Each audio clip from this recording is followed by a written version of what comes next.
तो मेरे साथ में है सुनीता, और सुनीता वही है जो पिछले दिनों से जब भी कोई भी आता है बातचीत करता है कि सुनीता का नाम तो हमेशा लिया ही जाता है। अभी मंच पे है, बातचीत इनसे करेंगे। जो शुरू से एक चीज़ सुन रहे हैं कि इनके साथ अभद्र व्यवहार हुआ, और एक चीज़ बोला था, पुलिस वाले बोले थे कि जो शुरू में बोले थे कि ऐसा मारेंगे, किसी को खोल के दिखाने लायक नहीं रहोगी। जो लोग भी मेरी वीडियो देखते हैं उनको पता होगा कि ऐसी बातें आपको सुनने को मिली हैं। तो बहुत सारे लोगों को नहीं पता रहा होगा, मुझे खुद नहीं पता था, मैं इन्हीं को कवर कर रही हूँ रोज़, फिर भी नहीं पता था कि इन्हीं को बोला गया था। तो ये पूरी बात बताएं कि ये क्या हुआ था कि इस तरह से बोले थे वो। शुक्रिया मैम आपको। उस दिन आए लोग जो गाड़ी से पीएससी लोग आए, और 2 पीएस ट्रक से आए, और 4 जीप से आए, और 30 थे 2 चक्का से आए। तो हमने लोग कहें कि कहीं पे मार तो नहीं हुई, कहीं झगड़ा हुई, इतना गाड़ी क्यों आ रही है पीएससी की।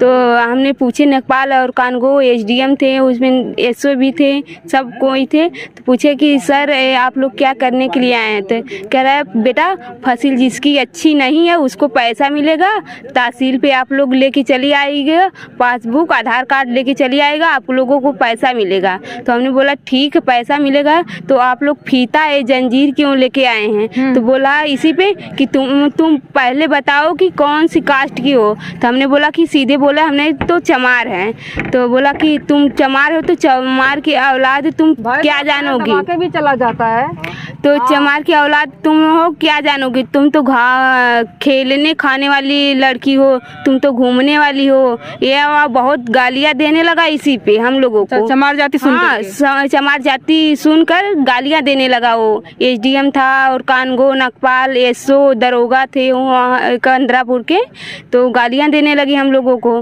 तो हमने बिना वजह के, बिना कुछ हाँ, तो हमने बोला कि आप लोग जात जानकर गालियां देने लगे हो। तो हमने बोला कि गाली क्यों दे रहे हैं, आप जो आए हैं करने के लिए तो वो तो बताइए यार। आप इसीलिए वर्दी पहने हैं, पुलिस की वर्दी यही है, एसडीएम की वर्दी पहने हैं आप लोग, गाली देने के लिए पहने हो कि सुरक्षा के लिए पहने हो। तो वो बोला कि हम आए हैं नापने के लिए, तो तुम नापने नहीं दोगे। हम कहें कि नापने देंगे, तुम हमको नोटिस दिए होते, हमारे गांव के प्रधान जानते, हमारे गांव पूरा जानता, तभी तो तुम आते ना। हमारे गांव को प्रधान को नहीं पता, हमारे गांव पूर को नहीं पता है, तो आप लोग कैसे नापने के लिए आए।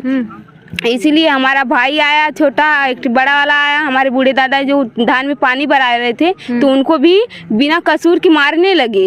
इतना पे गाली दे के बिना कुछ कहे मारने लगे। वो पूरा वीडियो हमारे पास थोड़ा सा है, और जो वीडियो बनाए थे पूरा वो लोग पकड़ के डिलीट मार दिए, मोबाइल छीन लिए वो लोग। तो छीन लिए, तो और थोड़ा सा एक वीडियो है हमने रखे हैं वहाँ पे। हम लगाएंगे इसको। ठीक है आए तो भैया लगाएं। तो बोला जब मारने लगा तो कहा कि भोंसड़ी तुम चमार की औलाद हो, तुम क्या जानोगी, तुम तो खाने घूमने वाली हो, तो घाटी समोसा चाहिए। हम कहे तुम्हारी तो जैसे हम हैं किसी की बेटी है, तुम्हारी तो बेटी है ना, तुम जैसे हमके कह रहे हो तो आपकी तो बेटी है, आपकी माँ है। हैं तो ऐसे गाली नहीं दिया जाता है। किस छोटी जात की लड़कियों को, चमार की लड़कियों को अगर कहा जाए, जाति का नाम लिया जाए, तो किस दुकान पे देखा है उसने खाते हुए घाटी वही ना फ्री का। फ्री में तो बिना पैसे में खिलाता है कि पैसा खिलाता है। तो वही तो हम बोले तो आपको तो बेटी खाती होगी ना। वो लोग हवा पी के रहते हैं। तो यही तो लगे गालियां देने। ये जो बोले थे कि जब मारेंगे ऐसा किसी को खोल के दिखाने नहीं लायक रहोगी, ये इसके पहले क्या वाकया हुआ था जब इस तरह से वो बोला था। तो वो पूछने की वजह से मारा वो।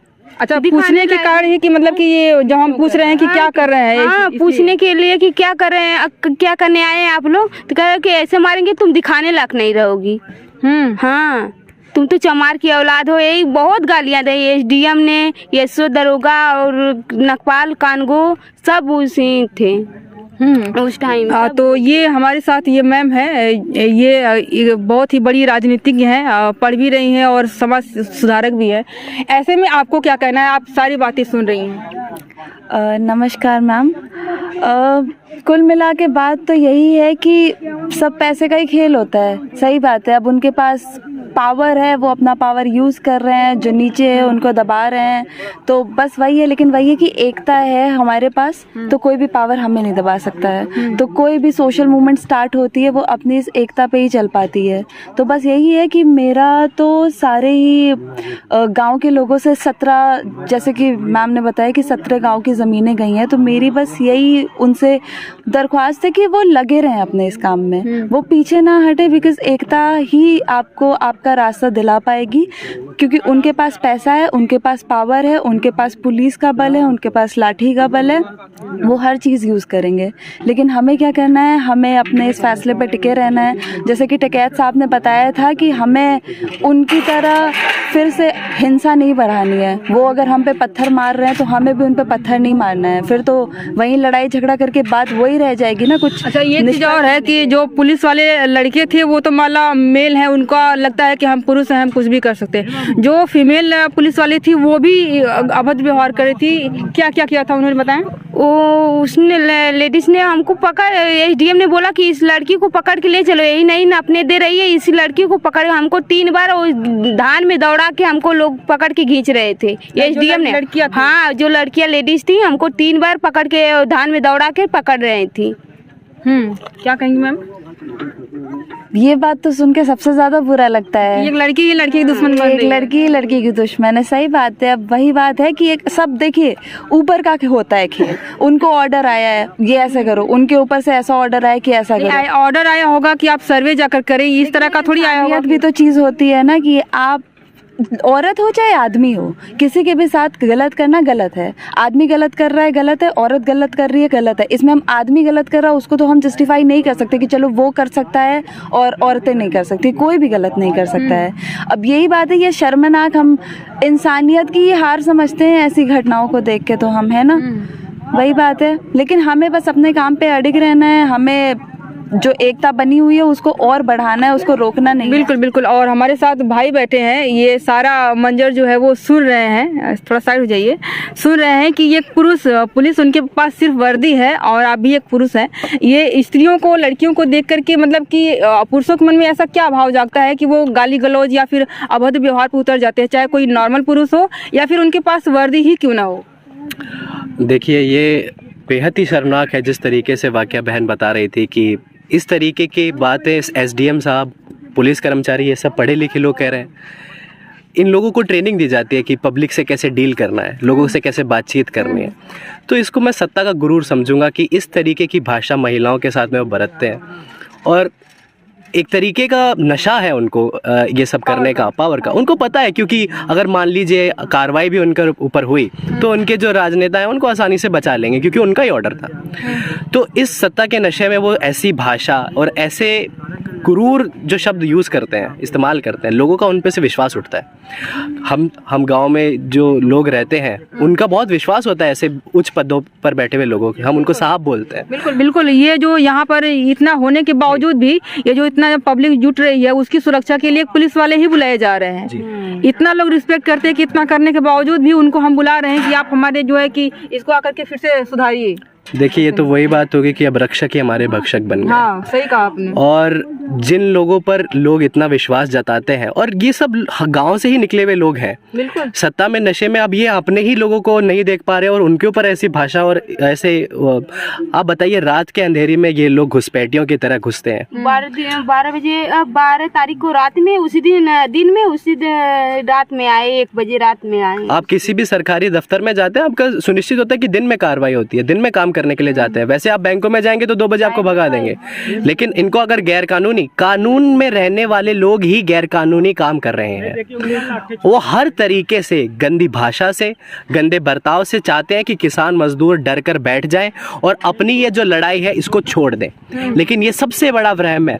हम किसान आंदोलन भी देखते थे कि जो मीडिया और पुलिस कर्मचारी होते थे वहाँ पर वो सुरक्षा बलों का भी इस्तेमाल करते थे। वो जितनी लाठियाँ चलाते थे, किसान आंदोलन दिन पर दिन उतना ही मजबूत होता जाता था। और किसानों को आतंकवादी तक कहा दिया गया। जी, आतंकवादी कह दिया गया, उनको खालिस्तानी कह दिया गया, खालिस्तानी आतंकवादी बहुत कुछ बोला गया। पर हमारे किसान वहाँ डटे रहे, कहीं गए नहीं। अपनी मांग को लेकर के वहाँ पर धरना प्रदर्शन 13 महीने तक चलाया और उसमें हम लोग सफल हुए। उसी तरह से हमारा भी आंदोलन यहाँ चलेगा। हम लोग पीछे हटने वाले किसान नहीं हैं। अपनी ज़मीन अपनी जायदाद बचाने के लिए हम लोग डटे रहेंगे। और जगह ज़मीन यहाँ रह गई नापने के लिए, अगर हमारी एक मील खेत की टूट जाती है, हम नेपाल को बुलाने जाते हैं तो नेपाल नहीं आता है, और वो कहता कल आएंगे परसों आएंगे, और इस तरह से वो रात में दिन में आकर के सर्वे करे, महिलाओं के ऊपर अत्याचार करे। कहाँ का नियम है, कहाँ का है? लोग कहते हैं संविधान के तहत चलिए। ये चीज़ आपने सही कहा कि अभी नेपाल को एक थोड़ा सा कहीं सर्वे करना हो गया, मेड़ इधर उधर हो गया, कोई ज़्यादा काट लिया, कोई कम काट लिया, थोड़ा झगड़ा हो गया, अगर नेपाल को हम बुलाने आते तो 1 दिन देगा, 2 दिन देगा, 1000 उसको रिश्वत भी चाहिए होती है आकर के बनाने के लिए उसको। और इस तरह से आकर के वो रात के अंधेरे में कर रहे हैं। हमको टाइम नहीं है, हमको टाइम नहीं है। ऐसे जो है कि अधिकारी जो बैठे हैं किस नशे में रहते हैं हमें तो यकीन ही नहीं होता है। बड़ी बात तो ये है। अच्छा, ये बात करें कि जिस तरह से चमारों वाली बात किए थे, छोटी जात वाली बात किए थे, ये कहेंगे किसी न किसी रूप में ये जो नीची जाति है जिसको बोला जा रहा है, चमार बोला जा रहा है, ये धरना आज अगर जिंदा है, चालू हुआ भी है, तो इन्हीं की वजह से है। इस पर आप क्या कहेंगे?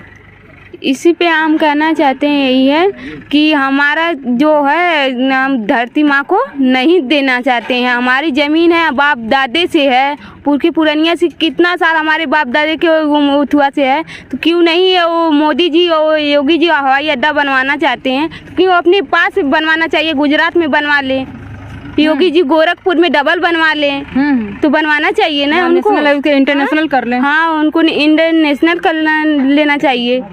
तो हम लोगों को किसान है, हम लोग इसी में खाते हुए थोड़ा करते हैं, खाते जीते हैं।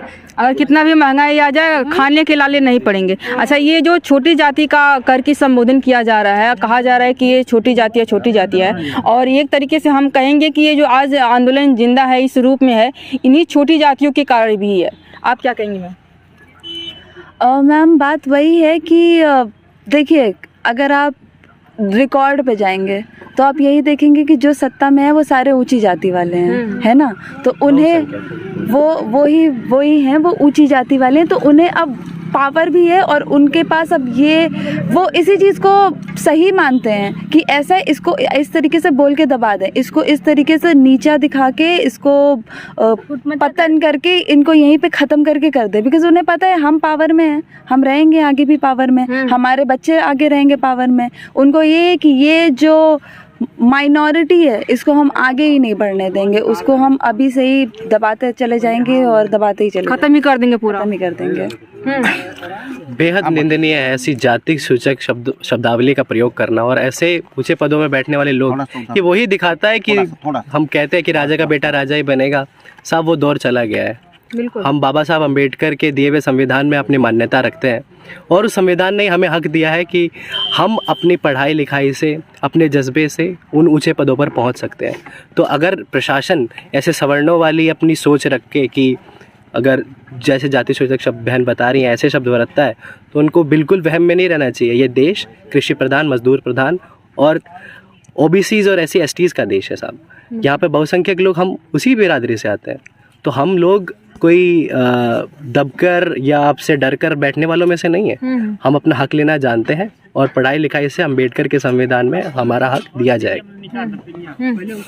हम ये करना चाह रहे थे, जैसे चमार की बात बार बार आ रही है, हम लोग जात पात में माले पाले से लोग बांट दिए हैं, लेकिन इस तरह की कोई बात नहीं है। जब हमारी बेटी का हाथ पीला करना होता तब हम जात पात में रहते हैं कि अपने जात पात का बर लड़का ढूंढे शादी करने के लिए। और आज के डेट में जो जात पात, हम किसी जात पात भेदभाव में नहीं है। हम लोग किसान हैं, किसान एक मंच पर रहेगा, एक ही मंच पे हम लोग अपनी आवाज़ उठाएंगे। जाति पात सिर्फ पहचान के लिए बन के रह गई है, इसका कोई महत्व नहीं रह गया। जब चुनाव आता है तब जात पात नहीं देखते हैं, तब बोलते हैं भैया चाची बाबू हमको वोट दिया। और जब जिस दिन वो चुनाव जीत करके विधानसभा लोकसभा में चले जाते हैं तो उस दिन हमारे जात पात का नारा देते हैं। प्रशासन आके इस तरह से बोलता है कि चमार जात हैं, यादव हैं, अहीर हैं। अगर हम प्रशासन के खिलाफ आवाज़ उठा देंगे कि ये इस तरीके के हैं, तो फिर वो क्या करेगा? हमारे ऊपर डंडा बरसाएगा, फिर उसके खिलाफ कौन कार्रवाई करेगा? वो तो हमको जेल भेज देंगे। और आज जात पात की बात करते हैं, हम जात पात की बात नहीं करते हैं, ना जात पात में हम मानते हैं। हम सभी लोग एक हैं, मानवता के पुजारी हैं, मानव हैं, सबका खून एक ही है। ये जात पात का धर्म मजहब में जो बांटे हैं, इसके हम खिलाफ हैं। ये मेरा सवाल ये था कि ये जो लोग बोल रहे हैं कि जाति पाति, ये अगर ये आंदोलन आज जिंदा है, इस मुकाम पे पहुंचा है, तो इन्हीं लोगों की वजह से पहुंचा है, जो जिसको चमार बोला जा रहा है, नीची जात छोटी जात बोला जा रहा है, बोले करके किया गया था। क्योंकि बड़े जो जातियां हैं उनके पास ज़्यादा है, लेने के लिए भी और देने के लिए भी। जो सबसे बड़ी लड़ाई है वो इन्हीं लोगों की है, इनके पास कुछ भी नहीं है, ना देने के लिए और ना ही लेने के लिए। और वही लोग हैं जो लालच में सबसे पहले आ रहे हैं, जो लालच में पहले आ रहा है वो देने के लिए पहले रेडी हो गया है, क्योंकि उनके पास देने के लिए भी और उनके लेने पास के लिए देने के लिए भी है। यहाँ पे क्या है, यहाँ लालच नहीं है, यहाँ अपनी मूल चीज की बात हो रही है, अपना आशियाना बचाने के लिए, अपना घर बचाने के लिए। हम लोगों को तो खाली 2 ठे मकान है, 2 बिस्सा खेत है, उसी में उतना में मुआवजा में घर बनवाएंगे। वहाँ तो हमको 3 लाख दे रहे हैं, हमको मिला 7 लाख रुपया, तो हम कहाँ से लेंगे?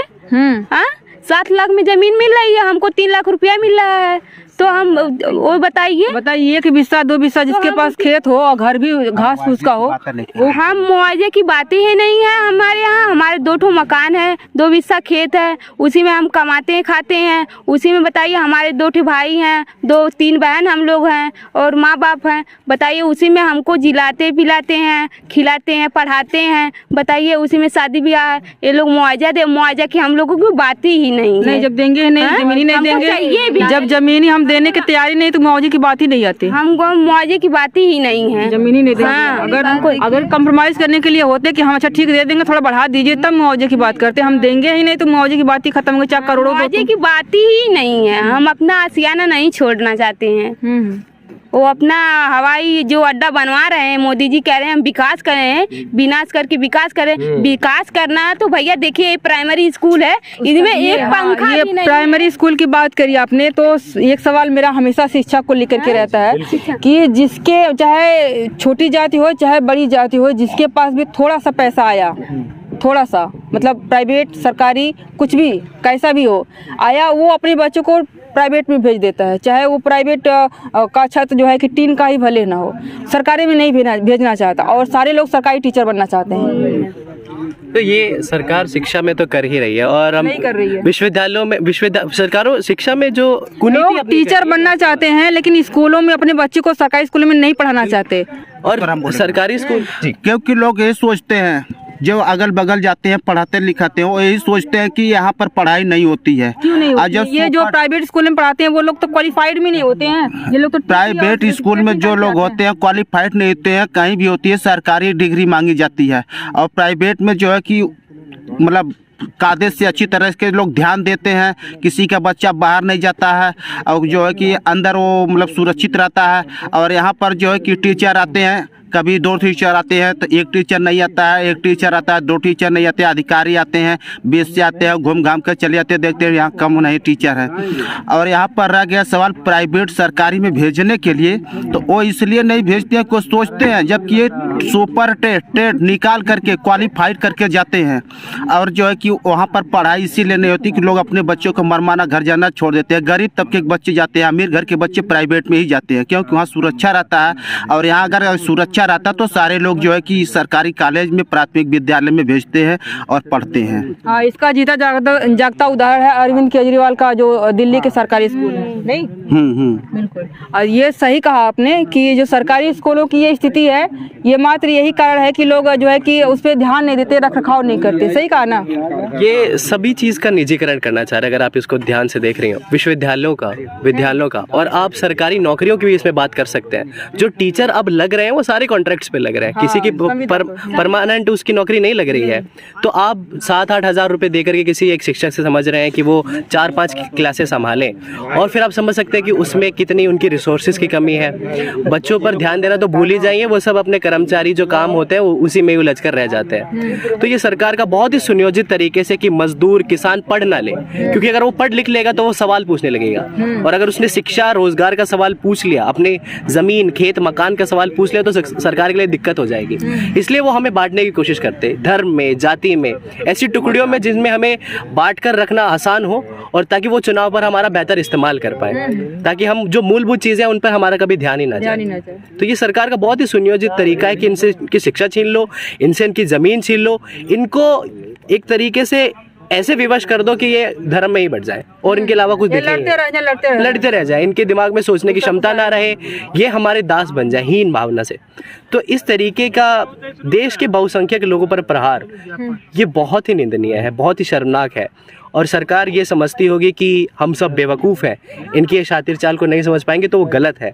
देश में जगह जगह जहाँ आंदोलन देख रहे हैं छात्रों के, युवकों के, किसानों के, मजदूरों के, वो एक स्वर में ये सब बातें समझ करके और उसके सामने एक मौजूदा स्थिति में एक विपक्ष की तरीके से खड़ा है। जब राजनीतिक विपक्ष हमारे देश में कमज़ोर है, किसान, मजदूर, छात्र एक विपक्ष के रूप में सरकार के सामने खड़े, तो ऐसे लोगों के जज्बे को सलाम है। और ऐसे लोगों से यही उम्मीद है कि वो शांति के तरीके से, क्योंकि अगर हम हिंसा का रास्ता अपनाएंगे तो इनके पास भी पुलिस बल है, ये अपने सत्ता से हमें दबाने की कोशिश करेंगे। तो शांति से अगर हम इस सरकार के खिलाफ में, इनकी नीतियों के, कुनीतियों के खिलाफ में खड़े रहेंगे तो हमें इस संघर्ष में जीत जरूर मिलेगी। एक बात और है, मुझे ऐसा लगता है कि ये संघर्ष तभी चल पाएगा जब सारे एकजुट रहेंगे। बिकॉज अगर हम देखें तो लैंड एक्विजिशन एक्ट 2013 उसमें सीधी साफ अक्षरों में ये लिखा हुआ है कि जब तक किसी भी जगह के 70% लोग अपनी हामी नहीं भरते हैं कि हम दे सकते हैं, तब तक उस ज़मीन को नहीं लिया जा सकता है। तो अगर सब यहाँ पे एकता से यूनाइटेड रहेंगे तो वैसे भी उनकी ज़मीनें नहीं ली जा सकती हैं। वो बिल्कुल ही गैर संवैधानिक तरीका होगा और उस पे सवाल तो हर कोई उठा सकता है और उस पे फिर बिल्कुल वैलिड आगे वाजिब बात चलेगी इस पे। बस यही है मेरा कहना, यही है सबसे इस गाँव, सारे गाँव के लोगों से, महिलाएं, बच्चे, पुरुष, सब लोग ही इस पे सम्मिलित हो रहे हैं। तो मेरा उनसे बस यही कहना है कि एकता नहीं छोड़नी है, वही आपका हथियार है। एकता ही आपका हथियार है, एकता एक ही हो करके ही आप इस आंदोलन को और आगे तक ले जा सकते हैं। बहुत बहुत शुक्रिया बात करने के लिए आप लोगों का। और ये रही मेरी आज की वीडियो। अगर पसंद आ रही हो तो लाइक करिएगा, शेयर करिएगा